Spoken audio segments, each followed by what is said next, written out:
Ladies and gentlemen, may I have your attention, please? The show starts in 3, 2, 1, go. Good morning, CaneSport. It's January 28th, 2022. I'm Gary Ferman, the publisher of CaneSport.com, joined as always by our managing editor, Matt Shodell, who has shed his glasses so you could see me clearly this morning, thank God, as we discuss the news of the day. And Matt, thank you for getting rid of those, which I guess I'll just call them glasses. I don't know what to call them. solving our focus problems here on the show, and a lot to talk about today. Most of it centers around the visit weekend, and it's going to be really interesting. You got some really good players coming in this final weekend. Miami getting the final shot at them. So obviously the stories on the website. We break down each of the guys coming through. I'll run through them right now for the sake of our conversation on the show. And now let's start with Trevante Citizen. This is a running back that Mario Cristobal was recruiting back when he was at Oregon, that they continued recruiting when he came to Miami.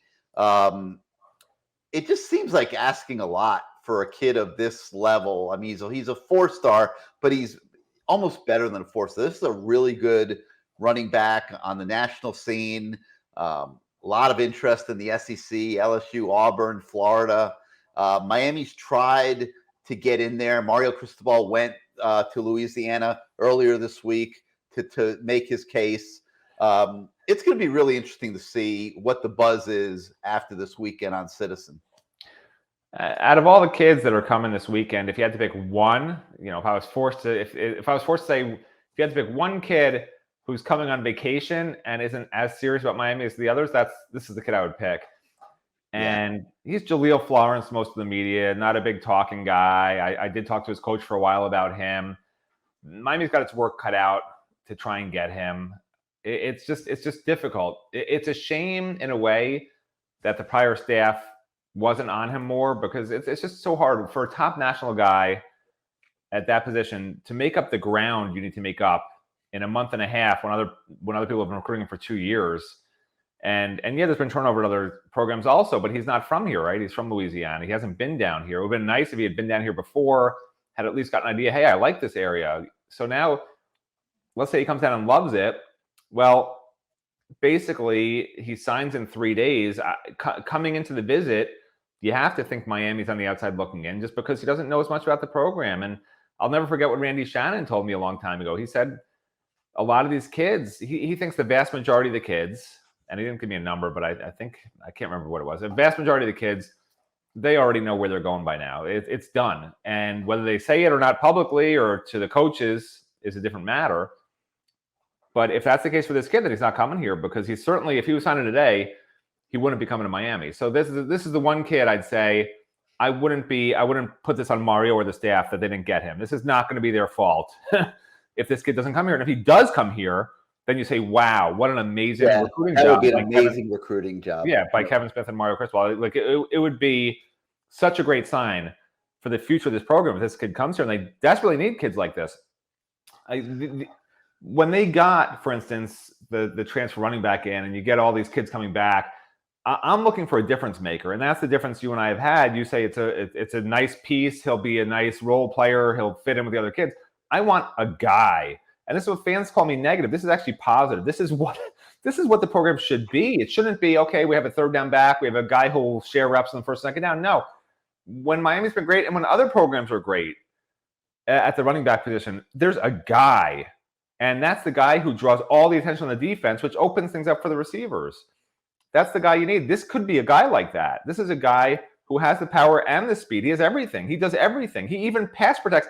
The coach was raving about his pass protection. When's the last time you heard a high school coach, I haven't heard it, I don't think ever, say that his pass protection is as good as his running ability? That's very unusual at the high school level. So this kid's got it all. If they can somehow, some way, NIL deal, please, he who can't be named, number 2, get him here, be huge.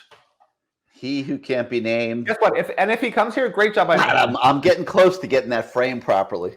If he winds up coming here, it's as much Mario and Kevin Smith as probably some NIL deal that's going to be in the works for the kid, honestly. So you give him credit where credit's due, and maybe you give that guy credit, even though you're usurping the original inhabitant. I'm just trying to get that frame properly so I can get rid of the horse. I mean, I just think it's embarrassing that you're usurping the original inhabitants of the Americas for that guy. Hey, that guy is doing big things, man. And I'm not going to talk about him today, but beginning of next week, I'm going to have, I think there's going to be some more, I'm not going to say his name because I promised we would give it a rest for a few days. I have some more news about that guy next week, but let's get back to what we're talking about here so people don't start trashing us in the comments on YouTube. Sure. All right. Josh Connerly Jr., five-star offensive lineman from Seattle, Washington, a guy that Mario Cristobal, Alex Mirabal were all over when they were at Oregon. And obviously they're here now. And so many schools are said to be still in it with Connerly. But Miami is getting the last visit. You've got the pre-existing relationships. If he loves it at Miami, Matt, does he pull the trigger? Okay, well, first let me correct you. I know you hate it when I correct you, but it's not his last visit. If it is his last visit, I think he goes to Miami. But okay, you're right. It's his last visit before signing day. If he signs on signing day, I mean, you're right. He may not sign until March. Yeah. So this kid and Dave Yulee, we have to check on Dave Yulee at some point this weekend. But those two kids, and you know Miami's going to try to push to get them signed this week. If those two kids sign this week, I think it's going to be with Miami. If they both push it back because Yulee wants to visit Oregon and this kid wants to visit, I think it was USC in Oregon, not a great sign. Just because from the outside looking in, I know Miami fans don't want to hear it, but this is just the truth. When a kid knows where he's going, he's not trying to create extra drama and wait until March, right? Nobody wants to wait the entire dead period month of February and then take visits in March if they don't have to. They want to know where they're going, start preparing for that program. They actually get a workout plan after they sign. They start working towards the future at that program. Nobody wants to wait till March to figure out where they're going. So if they're waiting, it basically means I think there's something better out there than Miami, and I got to see it. Not a great look. And can Miami still win out? Sure, of course, because at the end of the day, they're not going to stop recruiting the kid. The kid will take his visit. Maybe he won't love it to Oregon, wherever. So you don't know. But again, you do want to get them locked in, and you do want them to know that they want to be Hurricanes. That's usually when kids sign. They always say, "I knew I wanted to be a Hurricane." That's the first thing they said. They obviously won't know they want to be a Hurricane if they want to wait until March. So it is what it is. It's recruiting, Don't blame the messenger. It's just what it is. That's where things stand right now. And that's a huge visit, obviously, for this weekend. Yeah. He's a 5-star. I mean, when's the last time Miami got a 5-star offensive lineman? Was it Chantrell Henderson, maybe? Probably, yeah. How great would it be to get this kid to say, I'm not even waiting. I loved it so much. I'm signing on Wednesday. How great would that be for Mario and the staff? I assure you that's the plan going in. So it would be great. I mean, the excitement, and that's what they could sell the kid. I'm like, listen, you could be the guy that people say, this is when the Mario Cristobal era started. That's what they'll be selling him on. They'll say, when you announced for Miami on Wednesday after saying you were going to take 2 more visits and wait till March, when you announced that a 5-star is coming to Miami, that's when everyone's going to know that the U is back because of you. You are the U. If they could sell this kid on that, and maybe they can, it would create a huge ripple effect, and it would create national waves. 5-star picks Miami after saying he was going to wait to take 2 more visits on the West Coast. I mean, it would be off the charts. So your sales pitch wasn't bad there, I'm channeling Mario. Maybe we should get you on the recruiting staff for the weekend. What do you think? Is that allowed? I'd be happy to. Of course, they could hire you for the weekend. Listen, Miami fans already think I'm on the recruiting staff. They don't understand when I say things that don't match up with just pure homerism for Miami. So, maybe I am on the Miami staff and nobody knows it. All right. Next up on my list, to me, people are going to think I'm out of my mind here, but this guy, to me, is one of the priorities of the weekend. That's 6'6", 358-pound, two-way lineman, Inez Cooper from Pleasant Grove, Alabama. And here's why. He's only rated a 3-star. Inez Cooper. But this is a kid who is really athletic for his size. And he probably would get his first look on the defensive side of the ball. They would see how he did at defensive tackle. But if he doesn't pan out as a defensive tackle. I'm telling you, this kid could be an offensive guard, and to my eye, based on what I'm seeing, could be a 10-year starter in the National Football League. Okay, based on the athleticism that I'm seeing, once he gets himself in premier shape and polishes up his game, I think Anez Cooper will be an absolute beast, regardless of which side of the ball he's going to play on. You just don't get athletic 350-pounders very often. He, to me, is one of the keys for the weekend. Matt, do you have any thoughts on that before I move on? Well, I'm just glad you're not prone to exaggeration. You only said like a 10-year NFL All-Pro, right? Not 20 years. So I'm glad you. I'm telling you, I'm just giving my opinion, man. Yeah, I'm glad you. I watched the kid's tape. Yeah, no, I watched some other footage of him. I'm glad you toned it down. That's all I said. No, I mean, that's just what I think when I watch him. Maybe we'll check my notes in 10 years from now. I'm surprised after watching this film you didn't say he could be a star receiver in the NFL. I mean, you don't have that pass. No, but they could maybe put him in a fullback in short yardage situations. We'll see. I think he's, of all the visitors, he's the most locked in with Miami, in my opinion. He hasn't even taken the visit yet, but I just don't see him going anywhere else. I agree. As you don't want to have it be the case, but Auburn just has sort of stopped pushing for him as hard. It is what it is. I don't know why they did that. I think the kid's an outstanding prospect. He's rated a 3-star, but he's much better. I agree with you. I think he's great. I think he's a great take. And again, when it comes to offensive linemen and now even defensive linemen with Coach Joe, as the recruits call him, because I guess they don't want to say Salavea. So Coach Joe, Coach Alex, and Coach Mario, those three guys know their stuff, man. And this kid can play defensive line or offensive line. They want him badly, and that's enough for me. What else? It doesn't matter if nobody else in the country wants a kid. If those three guys say to me, they can't say to me, but if those three guys indicate, this is a high priority for us, we need this kid really badly in our class, I don't care if no one else has offered him. That's good enough for me. All right. Another kid that I like, who I think is also potentially going to come to Miami, or I guess I should say probably going to come to Miami, is Christian Miller. He's from Ellenwood, Georgia. He's a 6'6", 280-pound defensive tackle. Things have been going really, really well there now for several weeks. And this is Miami's chance to close the deal on Christian Miller, Matt. And do you feel as good about it as I do? Well, you're drinking a little of the Mario Kool-Aid, which is fine.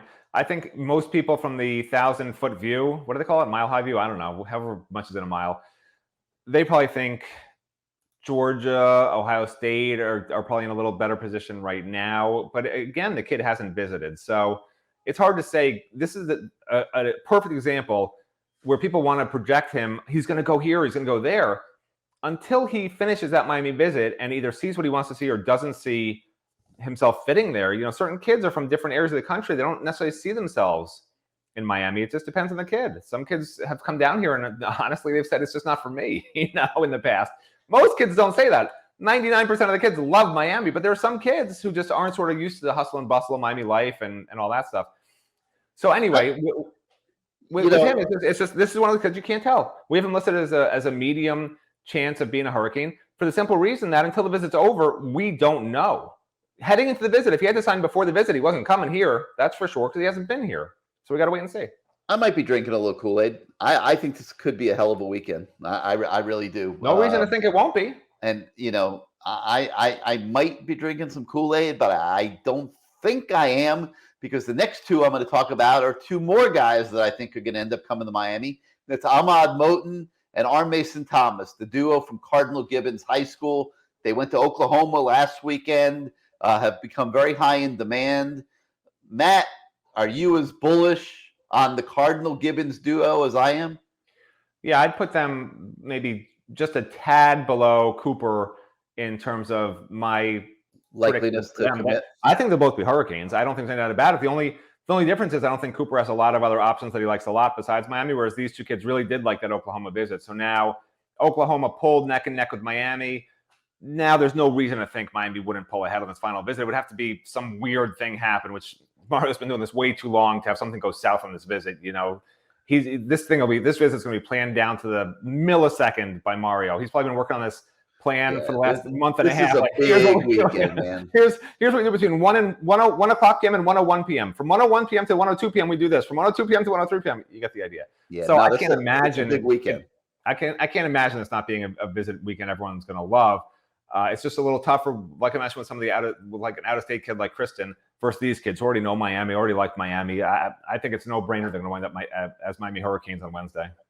Both of them. And last but certainly not least, the 5-star defensive lineman from Miami Pace, Shamar Stewart, will be making his official visit this weekend. And Matt, it's got to be huge for Miami to have the final visit for Shamar. This drama's gone on for 6 months now, really 7, with the former staff, the current staff. I mean, we remember Shamar coming on campus, I think, 5 times in a 2-week period back in June. And you could tell if he's doing that at the beginning that he really was feeling Miami a little bit. But Texas A&M's done a great job recruiting them, and so has Georgia, really. And it's coming down to a Miami-Texas A&M Georgia battle. And this is obviously Mario Cristobal's chance to lock in the signature recruit of his first recruiting class. And there was some talk, Matt, early in the week about, Shamar, being a little uneasy about a defensive coordinator not being named. We'll see if one gets named over the weekend or how this goes. But I think you and I would agree that this Shamar Stewart visit this weekend is just massive in so many different ways. One, because he's a really good player, but 2, the optics. And if Shamar Stewart picks Miami, it's like putting rocket fuel underneath this Mario Cristobal tenure at Miami. Unfortunately, Gary, I'm going to have to say this. Shamar Stewart will be a Hurricane. He will be a Hurricane. You heard it here first. I honestly think this whole defense coordinator thing is a little bit of a charade in the sense that there's so much going on now with NIL deals. And, well, wait a minute. Charade or charade? Charade. I prefer to, I'm actually British, believe it or not, so I use the British pronunciation. Is that what they say in London, charade? I just made that up. I never heard that before. Yeah. So in Britain or anywhere else, doesn't charade sound much more educated than charade? No. Charade sounds like parade. Charade sounds like a very fancy British term. Yeah. All right. But anyway, it was a charade to even like inject that into the Shamar Stewart. May I continue, good sir? May I continue? I'm just resetting the scene for you. So everyone freaked out when we wrote our story that his defensive line coach said, listen, no coordinator, no Shamar. This is a negotiation, okay? With NIL deals now, it's everything you hear from every recruit's a negotiation. This school has a booster, and believe me, there's back channels to these kids. It's not illegal to have back channels as long as it's not involving the university. There's nothing that's going to prevent some booster from calling some friend of a kid and saying, hey, if he comes here, this is what we're going to do for him. He'd be great for our company, whatever. That's not illegal. And you can't tell me with a kid like Shamar Stewart that that's not going on at all 3 programs. And when you hear, oh, he's not high on Texas A&M anymore, that's basically saying, hey, Texas A&M, you better get some more NIL money on the table. Hey, Miami, no coordinator? I don't know. Better get some more NIL money on the table. How do I point to him? Where is he? Right there. That guy right there. Get some more money on the table. Well, how do you know he needs more money? He said he's going to be all over Shamar Stewart, but he can't do it until Shamar's at Miami. At the end of the day, this is why Shamar will come to Miami. He has friends on the team. He's comfortable with the new staff. He sees the NIL deals the kids are getting. He's got the NIL deal here that's going to be as good or beat any other deal. And the biggest reason why he'll come to Miami, and believe me, the coaches have probably already talked about this or certainly will address it with him. His line coach essentially said to me the other day when I interviewed him, he said, when you sign, that's it, right? He said, when you sign, that's it. We have to make the right decision. But that's not it. And that's what Miami has to tell him. Listen, we don't have a coordinator yet, assuming they don't hire someone in the next whatever number of hours. But we are promising you this is what it's going to look like. This is what you want. This is what it will look like. And guess what? If it doesn't, he's got a free transfer rule to go wherever he wants. Anyone will take him a month, 2 months from now, whatever. So why not stick with the home team? The other reason he's going to stay home is I keep hearing from multiple people. He prefers to stay home because he feels like he has a support system here. And I don't know the kid's background, but he apparently does want to have some sort of support system. And I know James Coley is basically his support system at Texas A&M, but those coaches don't stay forever. He has multiple people that are support systems here. And I would be, honestly, I really would be surprised if he goes somewhere else. I really would be. We finally agree on something. All right, so you think everyone's coming, so of course we agree on that. Well, I think most of these guys visiting this weekend are coming. Yeah, I do. You think every one of them's coming except maybe Citizen, right? That's what you said? Yeah, that's basically what I said. Correct. Okay. We'll see. That'd be an amazing. Listen, that'd be an amazing job by Mario Cristobal. From your mouth to Mario Cristobal's ears.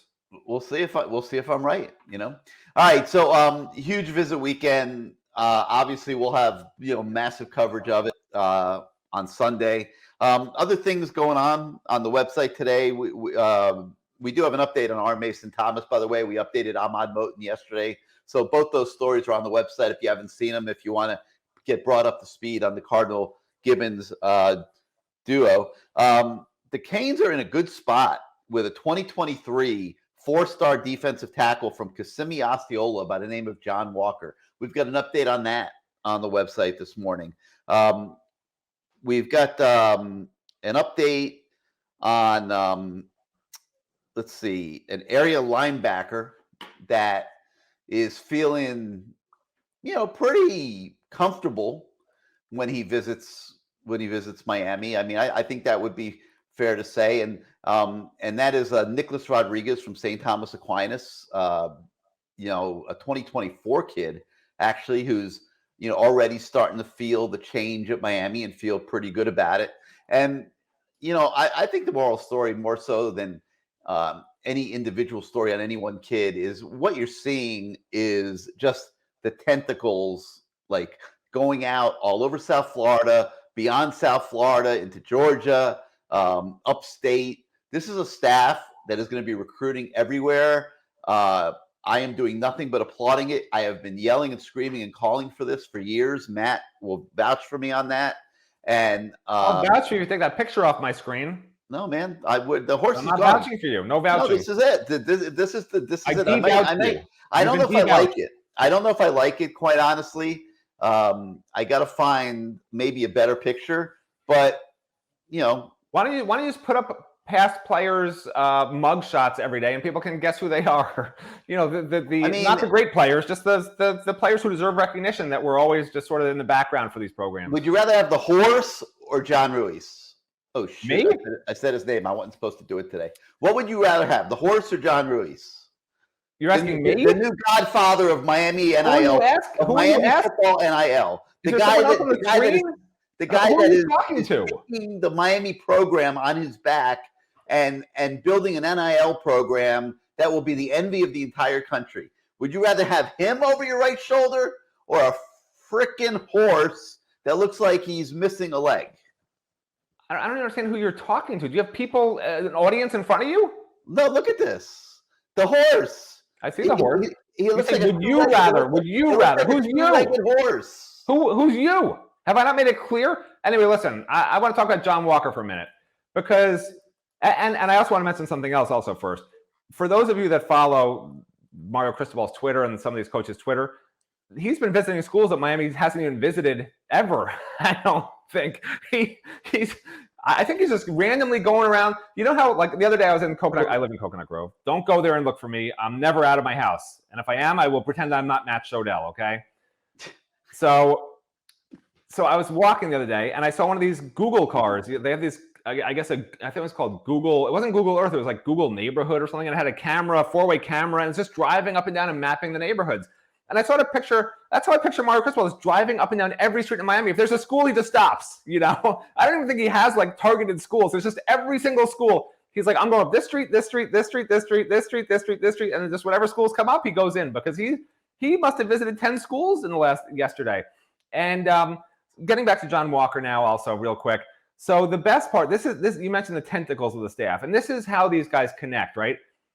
They put Ed Reed front and center. I don't think Manny Diaz used Ed Reed in recruiting ever. I don't know that Ed Reed wanted to be involved with that staff that much, but he was never front and center, certainly at recruiting events, and they left him on his own. When they went to the basketball game, they left Ed Reed in charge of whatever recruits didn't want to go. He was in charge. So John Walker was saying how his dad was like the biggest Ed Reed fan when Ed Reed played at Miami and was awestruck and got to talk to Ed Reed. What recruit doesn't like to see his father so excited at a school? And then the mom who is a native Spanish speaker, starts talking Spanish with Mario Cristobal. The kid was amazed. He says, Mario Cristobal speaks Spanish? And I said, oh yeah, Mario, he does interviews in Spanish on Telemundo, and when we do our press conferences and stuff like that. And I lied and said Mario's Spanish is amazing. I think Mario told us his Spanish is terrible. I don't speak Spanish very well, so I'm going to say he's the one who said his Spanish isn't very good. I don't know if that's true or not. But he spoke Spanish with John Walker's mom, which is great. He loved it. So the mom, the dad, both loved it. Got a connection with the coaches personally. The kid loved the visit. That's what this new staff's about. And this is a year away from his recruitment really being anywhere, or 10 months, 11 months, whatever it is. And that's the sort of bond you're already seeing at an event where half the coaching staff is missing, and they're flying by the seat of their pants, trying to figure out if they can go to a basketball game where the team's down by 24 points at halftime. And it all works out. It all works out for Mario Cristobal. It all works out. It's going to be great. All right, speaking of basketball, we can't go without giving them a little. Nobody wants to talk about basketball. We didn't mention yesterday morning because nobody cared. We mentioned the word basketball, people freak out. I know, but then we get ripped on YouTube comments this morning by somebody that was upset that we didn't include basketball in this morning show. And listen, Good Morning CaneSport is great and fun and all. It doesn't mean we're going to include every single thing on every show every day. We pick the topics that we think people want to talk about. Maybe we were wrong. I mean, it was a very dramatic win at Virginia Tech the other night with Charlie Moore hitting the shot from half court. The team finally got the breaks that they weren't getting against Florida State, Matt. And these things tend to even out. I think they've gotten a fair shake this year in all their close games. They've won more than they've lost. Obviously, they lost the 2 one-possession games against Florida State. You're not winning every single game in the ACC. These are decent teams, and they're very close to evenly matched teams. And how are they underdogs against a team? I understand Virginia Tech's not bad, but Virginia Tech was 2-6. They lost, I think, 2 of the previous 3 games. How is Miami in first place in the ACC, tied for first place heading into the game, an underdog? Or maybe were they people don't believe. People aren't believers yet.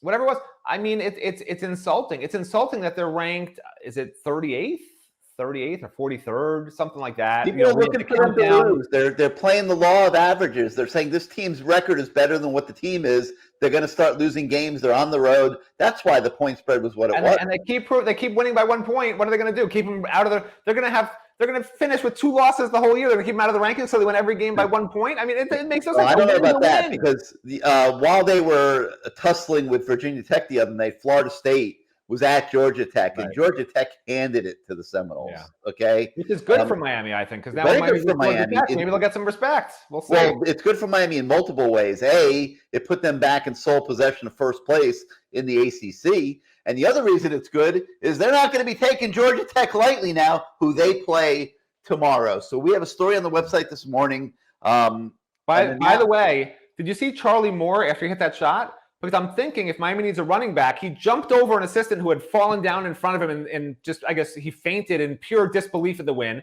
Then he sprinted past Sam Wardenberg, who tried to tackle him with his giant arms, and then was darting in and out of players trying to avoid getting tackled before they finally took him down. It was a 25-yard run before he ever got tackled. When's the last time we saw a guy run like that on the football field? Get him on the football field, Cristobal. Do it. Nah, he's too little, but that celebration after being serious. I know you're not being serious. That celebration after he made the shot, to me, was better than the shot. Oh yeah, those kids. How much fun they're having. I mean, oh my God, and just the way the whole team was chasing him the length of the court. I wish he kept running, and I just kept together. He did like a circle, but as he rounded the turn and headed for home, the whole team was behind them. It was great. It was just a great visual image. And the best part was the assistant coach who was so excited just fell down right in front of me and they literally jumped over his head. I mean, it was an unbelievable moment. It was so much fun, and I mean, listen, you guys that are like taking attitudes like, oh, I can only follow football, I can only cheer for football. You are missing out right now because this is a fun team to watch. They're nice kids. This is a very entertaining product that Jim Larrañaga has put on the floor this season. And they're in first place in the ACC now, 2/3 of the way through the season. I mean, this is not a fluke. Like they've only got, a month left or so of the season. So get behind this Miami basketball team. And I don't think you'll you'll regret it. And we have a story on the website this morning just kind of analyzing how they're still fighting for respect. So a whole lot going on this weekend. Basketball, Georgia Tech, the football final visit weekend. We'll be on the case for you guys all weekend while you're enjoying yourselves at the beach and at the beach, it's going to be 30 degrees. Some stone crabs while Matt's no one's going to the beach in 30-degree weather. Is it going to be that cold this weekend? 39? Oh, my God. Saturday night. Saturday would be nice. Yeah, but that's not great for recruiting. I mean, you want to show people the sun and the beaches and all that stuff. Who was thinking? There's one of the recruits was telling me, it was in the story, I just don't remember who it was. I talked to so many of these kids, but he was saying how one of the highlights of his Miami tour was he saw an iguana. Yeah. And he'd never seen an iguana before. And I was trying to tell him, when it gets really cold in Miami, they fall out of the trees. And they're just lying there, and they warm up and they run off again. And that dogs get poisoned when they try to eat them, and the whole story. And I don't think the kid believed me. I think the kid thought I was pulling his leg. I really do, but it's the truth. For those of you that are out of town that don't know about the iguanas, that's what happens. Yeah, that's what happens. They'll be all over the street come Sunday morning. And there's a lot of them on the Miami campus too. So you might have a lot of frozen iguanas hanging out by the dorms and stuff this weekend. All right, that's going to do it for today for Good Morning CaneSport. For Matt Shodell, I'm Gary Ferman. We thank you as always for joining us. And I guess we'll see you Monday morning for another Good Morning CaneSport show. Have a great weekend, everybody.